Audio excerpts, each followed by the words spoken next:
I don't know. Well, happy day, everybody. It's Friday, Jimmy. We love Fridays, don't we? Okay, I got my headset in now. We love Fridays. What's your Saturday show on? I haven't been doing my Saturday shows because Max, my moderator, Yeah. has soccer, so he hasn't been doing them, which is good. You know, it's nice to have Saturday off. Yeah. Good for you. Yeah. Anyway, that's a whole nother subject right now. Sorry, I didn't mean to get off track. No, you didn't. You didn't. It's me. I have to learn to not answer in a book form.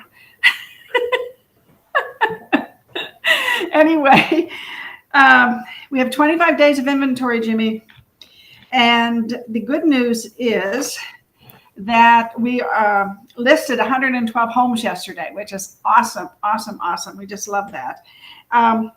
We have 3,063 available condos, high rises, single family, and townhomes. And we keep churning. We put 79, closed 79 yesterday and put 113 under contract. So this is like a broken record. Nothing really has changed, except I'm going to tell everybody what has changed. And of course I did where'd they go? Where is it? Here it is. What has changed, Jimmy? What do you think has changed? The price? Yeah. And it has taken in January, it was 435,000 median. It jumped 15,000 in February to 450,000. And then it jumped 15,000 in March to 465,000. And right now we're standing at 475,000 median price. God, that's crazy. It is crazy. And, I know I'm hearing more and more, I think on the news and other people saying, are we really going to have a crash or a bubble, or is it going to burst? I think we're getting into that territory where we have to think about, we're not going to have a crash. We're not going to have a burst, but something is going to have to adjust. What are your thoughts? Well, I was in Elko on Monday and Tuesday with about 50 realtors there. They have less than 60 homes on the market in all of Elko, and only about 20 of those are resales. And so the supply demand thing is just so off balance that I don't see how there can be a crash unless I just don't see how there can be. And while I was there, I asked a couple of the students, I said, I want you to go to Google and type in, is there a crash coming?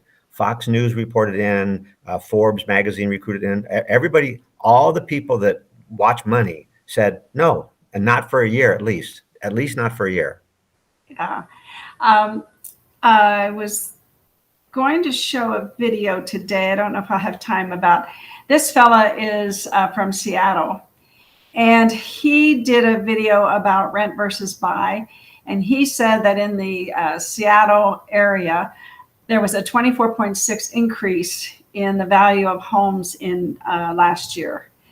And the net worth of the average homeowner is $250,000. Mm-hmm. And that continues to increase as the median price goes up. So I'm thinking that the median price will probably have to be what adjusts at some point. I don't know. I mean, maybe people have so much money, my connecting the dots here. If people's equity has gone up to the point where they can sell a home and buy another home, I don't see the median changing.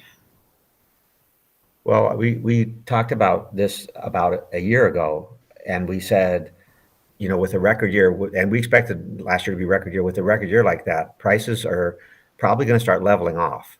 And that's what I thought. But from 435 to 470, that's $40,000 in less than 4 months. That's $10,000 a month. Yeah. That's not leveling off. No, it isn't. And at the current sales, last year, I think we said we did 50,800. I think that's what my chart says. At the current sales, we're averaging right now, we're averaging 120 sales a day. So if that average maintained itself throughout the year, I think we do about 44,000 homes possibly. Times 365. I'm going to put it at 120, 43.8. Yep. Yeah. So we'll see. Maybe the new home numbers will increase. I don't know. I have some information on that today, but I didn't have time to read it, but I am going to show it to everybody, even though I can't. And I'm going to, it's the Las Vegas Housing Market Letter Yeah. that Dennis Smith puts out, Home Builders Research. And it just came out for April. And it looks like the permits have increased 7.5%, which is a huge number. Let's see if I can put that up here. Well, and they had talked about the fact that the builders have paid so much for the land that they're starting to build on that they have to raise their prices just to make a profit. So they paid an obscene amount of money for the land that they bought, and they had to buy the land because they had to have someplace to build houses. So the land costs, he has a separate letter for land costs. Look at the median of a new home. I can't really read it, unfortunately. Oh, I'm sorry. It's up 20%. Okay. Oh, up 20%. Yeah, I do see that. I can read that. Well, you're a chart guy, so I thought this would be right up your alley, right? I do. I love that. I love that. Yeah. I love having that. Yeah. Yeah. And, but the traffic's down. The sales are down. I'm not sure what this means. Let me go to the next page and see if he does anything else. Oh my gosh. Well, and the sales are down is it month over month or year over year sales down? Month. Quarter. No, wait. This is the quarter 2022 quarter summary year over year. So compared to last quarter, let's go back. Yeah, that's a good point, Jimmy. Thank you. Yeah. 2022 quarter one year over year. And so it's down from last year, quarter one. Then so are resales. Units wise down. So I think the thing I'm looking for here, which I don't know if he has, the fact that the permits are up is huge. They're selling 1,258 new homes a month, and it's on the rise this year from December through the end of March. It's on the rise and leveling right now at 1,258, almost 1,260 new homes. And it's all over the valley. If you look at this chart here, it's probably hard to see. And I can't move that thing over there to make it bigger. Let me try. That's all right. That's okay. Let's see, sometimes it does it, sometimes it doesn't. No. Okay. So anyway, the pie here is the big red thing here, the new home sales by area. This is 2021. This is 2022. You can see it's more evenly divided this year. Mm-hmm. So there's obviously new home developments all over the valley, more than perhaps last year, which was a record year. And the monthly new home median closing price is $483,000. Now, there's refresh my brain. I know that things are better when the new home price and the resale price are closer together. I haven't heard that. I think that people that are comparing new home prices and resale prices are comparing apples and oranges because the new homes are on itty bitty lots, but they're more square feet. They're building bigger homes on smaller lots. So they're trying to factor in that land cost. But I think if you look at the median square footage of a resale versus the median square footage of a new home, I think the new homes might actually be bigger, but the lot size is going to be way smaller. That's a good point. It's apples and oranges. They're not the same thing. And so that would tell me the resales are going to appeal to the millennials. They want more room. They want more. Well, not just the room. They want the yard. They have dogs. Yeah. Right. They have new children. So this is just my logic. And that makes sense. Critique it. Yeah. The people who are older might want more rooms for their grandchildren to visit. But I think that they want to live out. That they don't. I don't know. Do they not want to live outdoors? I don't like not having a yard, I guess. So I don't know how to address it without a biased opinion. Well, if the grandkids come over and you've got a clubhouse where there's a pool, the kids want to go to the pool anyway. So you don't really need a yard to take care of. If you're like you said, if you're getting to seniors, then I'm not sure their demands are going to be a yard. Yeah. And perhaps with the wealth that we've accumulated in this country over the past several years, the people that are getting into the new homes will travel more. Mm-hmm. And there's just a lot of factors that I'm not, I haven't even researched it. So I'm just throwing it out there as food for thought because I don't have the answers. That's for sure. Well, and the pandemic really changed everything. That changed people's behavior, changed how much time we're going to spend on the road and, whether we're willing to even come into the office for a meeting. Oh, right. Yeah. I mean, Yeah. you and I have a meeting today, and guess what? We're Zooming it. So I'm not driving across town, and neither are you. Right. Exactly. And, uh-huh. Yeah. And I think I also see that agents aren't, um, as willing to go to meetings because I think they figure they can do this without us. Yeah. Which, Or if you're Zooming it, they might go on Zoom, but they're not driving to the office. That's no, they're for not. sure. That's for sure. Yeah, that's for sure. I'm just flipping through here to see if there's anything else noteworthy. Um, this is the new home monthly snapshot. And I was looking for some square footage, and I don't see it. I don't see the square footage. Well, I like the fact that they do the new home snapshot and they do the resale snapshot in their Yeah. letter, so you can actually sit and So, compare, even if they are apples and oranges. When you have data like this, it makes you a credible expert, and that's what buyers and sellers want. They want someone who's credible, and that means you have some statistics, and you might not have to have them in your head, but you gave me one of your little charts the other day, and I'm carrying it around because if somebody says, "How's the market?" I just show them the chart and I say, "Well, tell me how this tracks with what you already know." And if they really look at it and they study it, whatever they pick out is what's important to them. But if they take the time to look at it, then they're thinking about buying or selling a house. They're interested in the market more than just, oh, okay, that's interesting. I'll look at it later. yeah. Mm-hmm. I mean, that information is just that type of credible information is what they're looking for. So I created a little PowerPoint of this. I'm going to put it into the group so everybody can digest it. Just more food for thought. And like you said, more information. And if people want to download this, they I have a can. confession. When I go to the group, I can't find your little chart that you gave me the other day. I went to the group, I went to the documents, the files. I went to files and I must be It, doing something wrong. it's in the feed. So all you do is save Oh, image as. got it. It's in the Yeah. feed. You told me that before. Now I remember. Yeah, Yep. that's Okay. okay. Just save image as, and there you got it. Got it. Yeah. Mm-hmm. So one thing I wanted to, I'm still talking about farming and database. And You know what? Every Sunday they talk about religion. Every Sunday you go to church, they talk about religion every Sunday. I don't think you talking about farming and database as a plan. I don't think that's a bad thing. I mean, amen, sister. Plan, farm, database. Every Sunday they talk about religion. right, I think I have to keep talking about it because, Yes, you do. like I said yesterday too, I was showing people some examples of videos, and we have a social media CE class. It's called Social Media for Realtor Success. And we are in the process of revising it, totally revising it. I mean, it's going to be nothing like the other one. I mean, because the other one is like 5 years old and it was really basic back then. So we're going to have 3 parts to it. The first part is going to be your Google business page and creating a YouTube channel. The second part is going to be about how you stay safe on Facebook.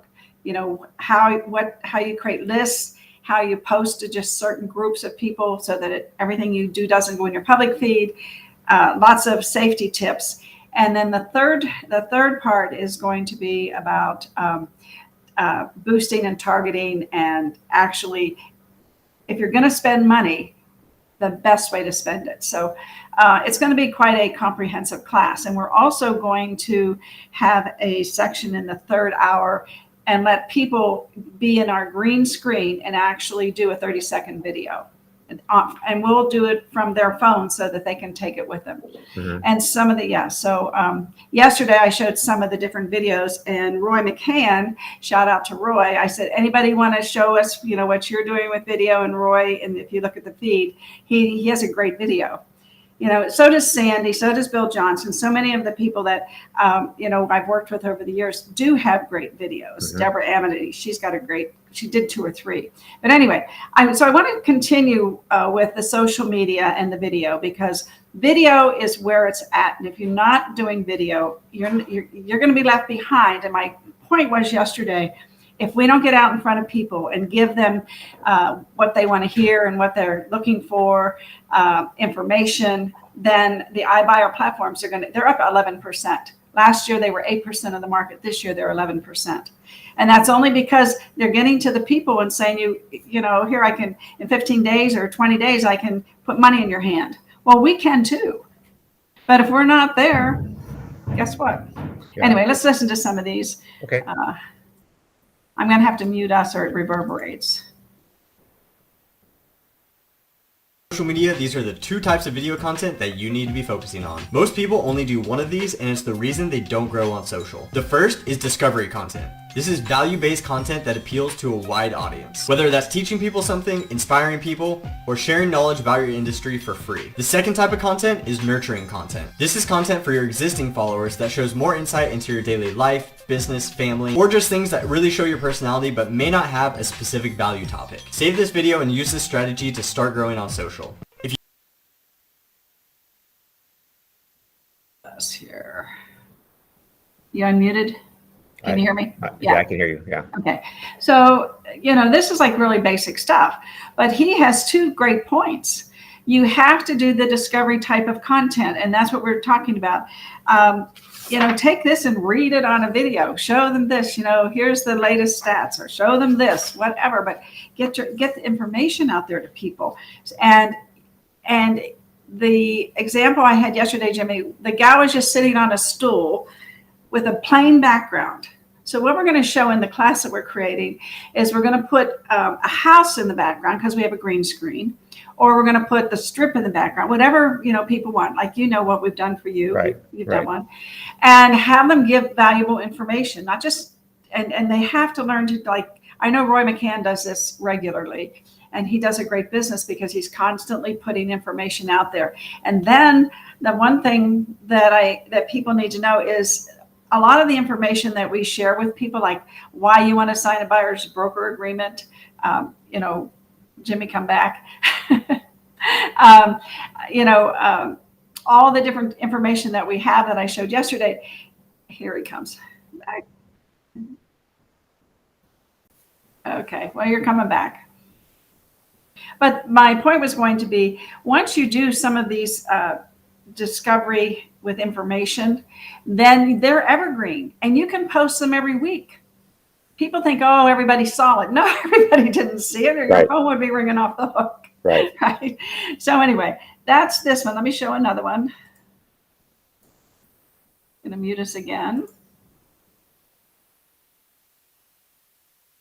3 myths why you're not utilizing social media video content. Number 1, you don't think you have the time. Now let's just be honest. If someone like Gary Vee can post 15 pieces of content every single day, you guys gotta fucking start pumping out content. Then I think you probably have 5 or 10 minutes to sit down and record a video. Myth number 2 is that you don't think that you have anything worth sharing. There's a quote that I read years ago that says, everybody else knows something that you don't. And that stuck with me because it goes to show that everybody else has something to teach you if you're willing to listen, and you have something to teach everybody else if you're willing to share it. Think about the most basic things in your industry. There were definitely things that you know now that you had no idea of when you first started. So start there and then expand. And then number 3 is that you don't think it will work. But the fact is, whether you think it will or won't work, you're probably right. There are so many people out there right now whose businesses are exploding because of the video content that they're creating. You're leaving money on the table if you don't consider it for yourself.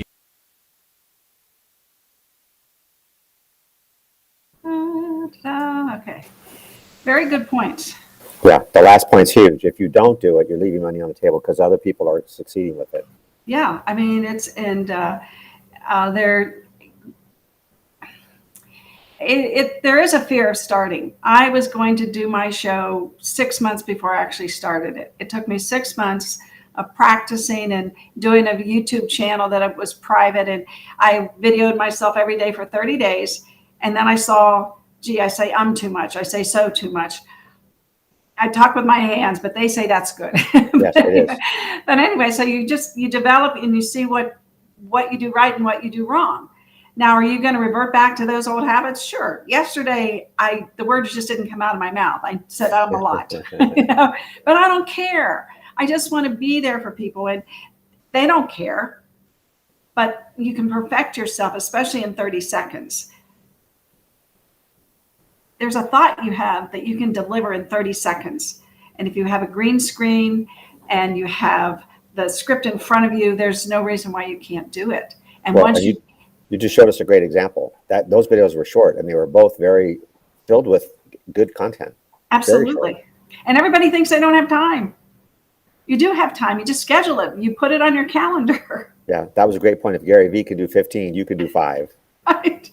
Exactly. And the other thing is, and I talk about this a lot, that you can take a Sunday and you can do 15, 20, 30-second videos.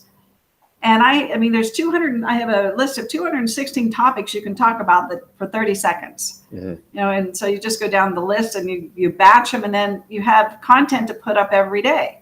Yeah. And then the other thing is you put it across all the platforms. So let's see, I think we have another one here from this gentleman is Connor Noel. He's very good.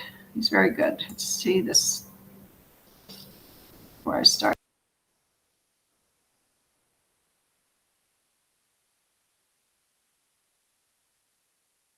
At the lens because that's where the viewer is.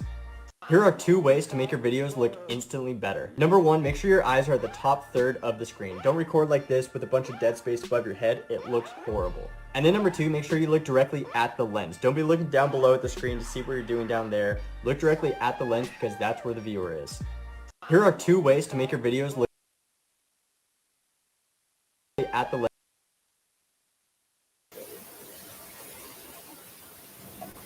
So that was really short and sweet.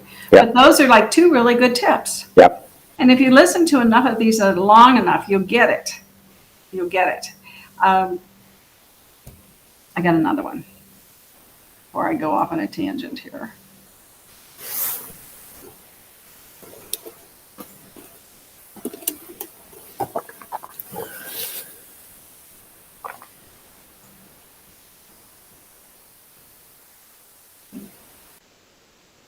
You need to make sure you're posting on as many platforms as you can, and here's why. There are people that are on Facebook but maybe not Instagram, people who are on YouTube but not TikTok, so by only posting on 1 or 2 platforms, you're missing an opportunity to reach more people. This is the biggest mistake I see people make with their social media content strategy. They create a ton of content, but then they only post on 1 or 2 platforms. But you need to make sure you're posting on as many platforms as you can, and here's why. There are people that are on Facebook but maybe not Instagram, people who are on YouTube but not TikTok, so by only posting on 1 or 2 platforms, you're missing an opportunity to reach more people. This is the biggest mistake. Jimmy, what I do, I do the live, download it, upload it to Asian Formula's site, upload it to my personal page, upload it to LinkedIn, and these are live on YouTube. So, I mean, I'm across all the platforms, and it doesn't take any amount of time. It's just, Right. And sure, you have to figure out the right way to do it or whatever, but you just have to start doing it. And if you're ready, I've got a couple more. Yeah. The guy's sharp.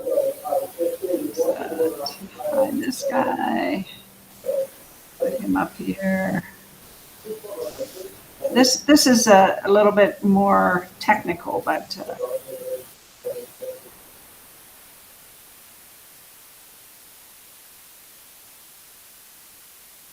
vertical video. Now I come from a background of filmmaking, and I posted all of my long form content on Instagram for a long time, and it was a great place to showcase my work.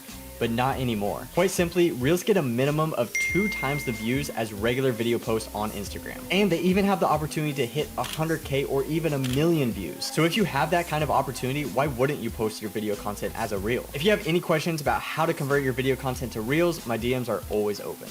If you're posting long-form widescreen video content on Instagram, you're wasting time. Truth be told, Instagram is dying, and their last chance to hold on for relevancy is to copy TikTok and push short-form vertical video. Now, I come from a background of filmmaking, and I posted all of my long-form content on Instagram for a long time, and it was a great place to showcase my work.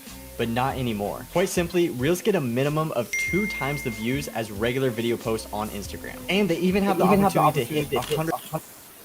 so Reels is a short form video. They're easy to do. And I, in my Instagram, continue to upload my horizontal videos. I just don't, but I'm looking for a person to just take them and convert them to a reel. I've already got the content, so I have to have them converted to a reel. But 1 million views, if you're giving a daily or a weekly market report, and people are going to look for it on Reels, and Instagram's going to put it in front of people because they they are competing with TikTok. So they want to get the viewers on their platform and away from TikTok, or at least in addition to TikTok. Right. Lots of things happen. And I always tell people, social media is rented ground. It's rented ground, these platforms. Not so much YouTube, but Facebook changes all the time. You never, you got to switch what you're doing. Then before long, you got to switch it again. Same with Instagram. And Instagram is dying, which is amazing. But hopefully they'll resurge now with Reels, because TikTok's taking over. Mm-hmm. And TikTok's taking over because it's totally entertainment, with some peppered agents in there making a lot of contacts and getting leads because they're providing helpful information. I talked about Glenda Baker. She's the one that does once a month. She does 100 TikTok videos, and then her videographer, who's virtual, he cuts them up and makes sure that they will be discovered on TikTok because of the value of their content. But like I said, stick with Facebook, stick with LinkedIn and YouTube and a Google business page. I don't think you can do it all. You just can't. Well, like you said, if they go to TikTok, it's more for fun and entertainment. I don't think that's where they're looking as an information. If I want a professional, I go to LinkedIn. Yes, or Facebook, and you're targeting the business. So one again, back to the class that we're creating, one of the things we're going to show people is how you can get leads off of Google and at a reasonable price. So lots of information is going to be in that general CE class, and hopefully we'll have it done by July, but we'll see. Well, can I give you a suggestion? Here's a suggestion. Yes. As you finish the pieces of it, if you run the pieces by this audience here and say, look, I'm going to give you 10 minutes of this 3-hour class because I've got this piece done. Because as you know, I'm a big believer in the rule of 3. Yes. And so in each hour of the class, if I have 3 17-minute segments in that class, if I really take the time to segment the class, I got 3 17-minute segments in the first hour, 3 17-minute segments in the second hour. So if you had a segment, there's going to be 9 segments. If you can manage it however you want. But if you gave a part of either a whole segment or a half of a segment in here, then you'd have it recorded. And we got that property management course approved. Yes. They sent you the letter, and it's 50% video, 50%. Yeah. Yes. Yeah. And video is a great way to show examples of things in today's world. Of course, people love video. And it's a great way to be consistent too. Yes. If somebody takes that class in January and then somebody else takes it in July, they're going to get 50% of the class is going to be so consistent because it's video. The instructor can throw in their own flavor in the interim, but 50% of that is very structured. It's going to be the same every time. And adults learn from video. Yes, they do. They do. And Jimmy, I think we're doing a class. I'm going to pull it up here. If you want to talk about it for a minute, I'm going to go find it because I didn't get to it. It's Monday. It's there's a class on Monday. And I think it's ethics. I don't remember. Oh, no, it is. It's ethics. I know it is. Then it's probably preparing cause then. If it's ethics, it's probably preparing cause. Yeah, there we go. Yeah, there it is. And it's show me the money. And, it's procuring cause. It's about whose commission is it. And it's an excellent class. And invite everybody to come sign up at be.vegas. And you should already have received an email in your inbox. Check your junk and your spam because it was sent out this morning, and continue to send it out throughout the weekend. So look for it and sign up. It's a great class. Any parting words? No, I think that the quote you had up the other day, you didn't come this far just to come this far. I think we really need to look at the Plan Farm database and really keep on it. Just keep on it. Exactly. That's the most important thing, is to just keep doing it over and rinse and repeat, rinse and repeat. It's basic real estate, but it works. And I listen to all the Tom Ferry's. I listen to him every day when I'm doing my workout. And he's got buckets now. He's got the luxury agent. He's got the investor agent. He's got the video, the marketing, Monday marketing, and he's got everything in buckets now. So you know what he's doing when he's doing it. And maybe one day when I grow up, I'll be able to do that. In the meantime, I'm just glad I can show up. with the information that I do have. Well, Anyway, you're always learning from the best. You are always learning from the best. You have coaches, and you're watching Tom, and you're watching Brian. And you're always paying attention to what everybody's doing and picking out the ideas to share with us. So thank you. well, thank you. I'm learning so much about real estate with you in your classes. So I invite everybody, you've got Jimmy teaching exactly how to do things in this crazy market. I don't see it letting up, and I'm sure we're going to have new challenges as the year progresses. The interest rates might go up. Sounds like the political scene is just falling apart. So we'll see. We'll see what happens. Well, and see how it's going to impact us. And when people take their money out of the stock market, they start buying houses. Well, I'm going to go to the feed, and I'm going to download that chart. Okay. All right, everybody. Have a wonderful weekend, and I will see you Monday. And Jimmy, you have a wonderful